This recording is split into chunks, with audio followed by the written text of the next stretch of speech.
I'm a highly multidisciplinary researcher, or even transdisciplinary researcher, with many diverse interests. But I guess I have a key expertise in the use of visual and performative methodologies as ways to structure, mediate, and drive participatory action research projects. And it's kind of worth mentioning this because we spoke yesterday, or at least I brought yesterday up the idea of, the practice, social processes between ideal and reality. And that's really where a lot of my research interests lie in one way or another. I did my PhD around participatory video. I was a practitioner in civil society before I did my PhD, developed participatory video, wrote a book, decided I wanted to put it in an academic framework because I was concerned about some of the celebratory discourse that happened about it, because I'm very committed to it, but also there are tensions. There are tensions, aren't there, in trying to act and make change in the world. I'm in the Participation, Inclusion and Social Change group at IDS, so most of my research work is with highly marginalised people living in all sorts of inequitable, insecure and unaccountable projects. And I've also, this being here at this conference is fantastic for me because it brings so many of my interests together, in that I've done a lot of recent work working on large multi-country disability programs. And I almost chose to present on a disability theme at this conference. But I decided to focus on a recent research I've led on healing justice in terms of the social change, and maybe like we started on the first day with a kind of pessimism and skepticism. I love the idea of reclaiming skepticism, but also I think we need a politics of hope as well, and healing justice kind of speaks to that theme. So what is it? Well, in a sense, it's what those in movements want it to be. But basically, tackling gender inequality and gender-based violence is a compelling priority, as we know, from feminist movements globally. And yet feminist activists face risks both due to their gender and sexuality identities and due to their actions defending rights, particularly in countries facing repressive gender backlash. We know this. And healing justice really emerged as a new way of doing activism around in the southern USA after Hurricane Katrina, when, as many of us know, populations, mainly black communities, were left to fend for themselves and criminalised and left to deal with the trauma afterwards. And many healers of colour in the States came together to address the collective trauma. And this kind of birthed the idea of healing justice, and it was taken up by the Black Lives Matter movement as a key organising strategy. So basically it sees, I don't want to get sidetracked. I'm very worried about getting sidetracked into all sorts of things in this presentation, which I probably don't have enough time for. But collective trauma has tended in the literature to be concerned with particular events, the Holocaust and so on and so forth. So a lot of the theories around it have originated from events. But I guess healing justice works on the idea that it assumes that being excluded, discriminated against and stigmatized generate collective traumas. And they're collective because they manifest in similar ways, physical ways, mental, emotional ways, spiritual ways, across whole communities. And some of the symptoms and manifestations are similar to trauma that's more event-based. And broadly, healing justice aims to address these collective harms and traumas experienced by marginalised and disadvantaged people. And partly it does that by prioritising collective healing as an essential part of activism. So not a retreat, and I must emphasise, because that's some of the potential critique, is it a retreat then to healing and coming back? No, it's the idea is we want to maintain the energising and sustaining aspects of activism that are so important and are healing in themselves, but also give space to deal with some of the trauma that happens.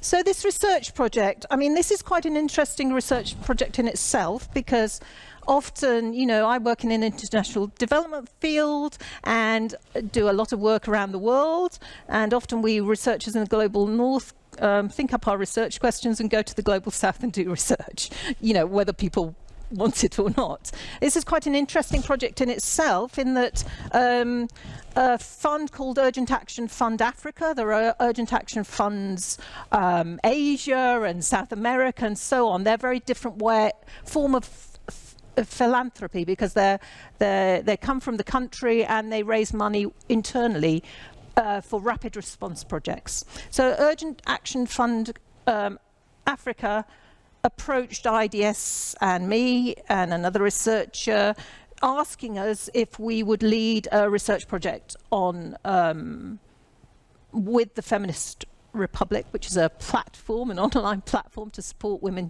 human rights defenders and feminist activists. And in a sense, they wanted to use they wanted some of the expertise we had in terms of research methodologies and some of our convening power, and you know, use our leverage in a way to get the message out there.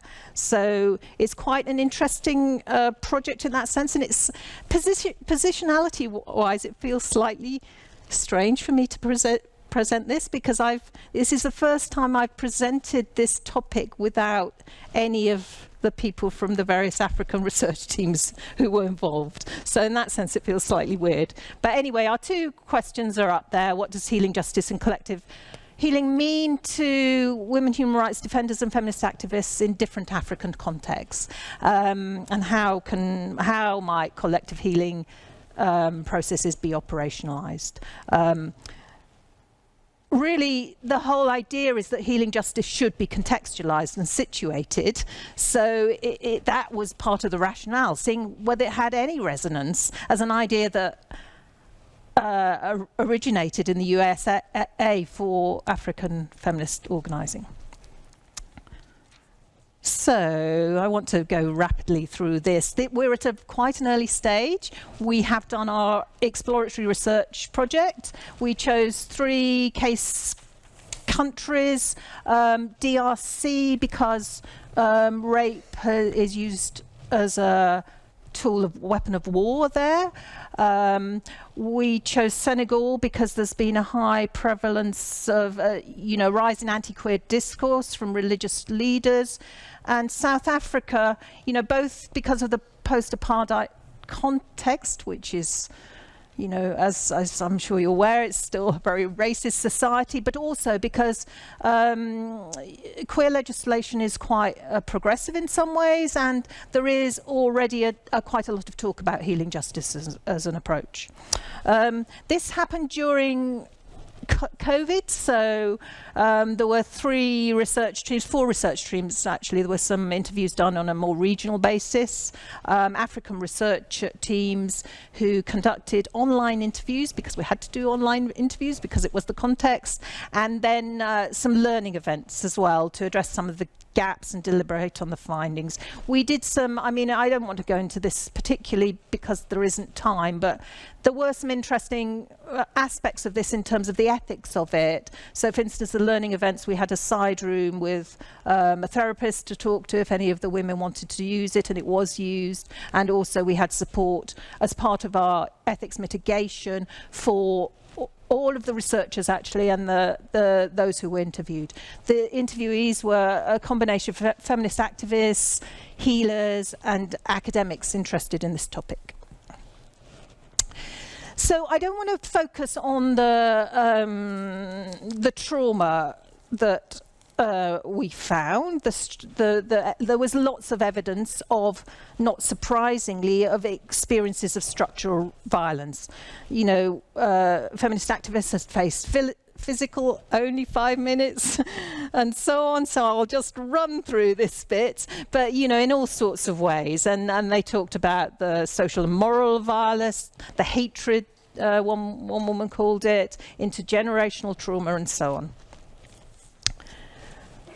And what we found in particular was that that actually, if this isn't addressed, the past traumas and the present traumas that exist, then it becomes a continual stress that activists face, and it leads to what were termed broken activists who have ongoing grief, anger, and so on, that is unaddressed, and also it has an effect on movements. So it was linked in our research to sorry, lost my train of thought, to toxic activist spaces and division across groups and burnout, and we heard yesterday from Georgina the culture of overwork because you have to work from the cause and so on. And so it kind of provided the argument for healing justice in a sense. Again, we built some conceptual pillars. I'm going to rush relatively quickly through this. We built our conceptual pillars from the interviews, obviously in conversation with literature. But the idea is that this is about transformative feminism. It's not just, you know, holding women and keeping them safe. It's about moving towards something new. And that requires some thinking about power to address the ghosts of historical injustice, that it should be collective. There's a feeling, you know, like often medicalized approaches to trauma treat it as something within the individual, whereas in fact these are social sicknesses and need to be addressed collectively. There's a lot in holistic healing in traditional African health ontologies and practices, and that's important, and that's being seen as a form of activism in itself, to reclaim demonized health traditions, and also a whole lot of literature on liberation psychology practices. And I suppose for me, the idea that these are navigated pathways, it's not easy. All of my research interest is around the tensions of actually doing something new, and so learning about the tensions and how they can be navigated. So collective healing as for feminist political action should be contextualized. Everyone's journey is different, and that's important. However, during our research, because we talked to healers, this is happening already. This is not new in many ways, but because we talked to women who'd been through experiences of trying to put this into practice and also had their own experiences of healing and what worked and what didn't, we found some common foundational elements that we could draw on, maybe to inform other things. And this is a bit complicated for the time I've got left, I realise, but we looked at the different stages. So, and it seemed that at the beginning, what the women we spoke to, the feminists we spoke to, wanted was to have emotional justice, space to deal with what's happened and move on. And we looked at the kind of practices that could be involved with that. And it's partly because of the nature of trauma. Do talk to me afterwards, I'm sure you're aware of this, but that a combination of what we called verbal analytical practices and embodied enacted practices might be the most successful. The embodied and enacted dance, communal singing, being in nature together, ritual, all sorts of things could be really important, because and drawing and art, because they get to, trauma is not stored in the head, it's stored in the body. So they could get to some of those things, but combining that with verbal analytical, so storytelling is a good example. Women's circles are very important, we know, in lots of cases, but not just telling and sharing stories, although that's the first point, but combining it with critical thinking together about the underlying roots of trauma, and women together seeing the commonalities in their stories, and understanding that historically being a really important, which is just, you know, I mean, in a sense it's consciousness raising, isn't it, that's been part of feminist activism for years. And then again, I don't possibly, I'm sure I've gone over time already, but I'm just bashing on regardless. I might have time. Can I just say this quickly, just to give them a sense?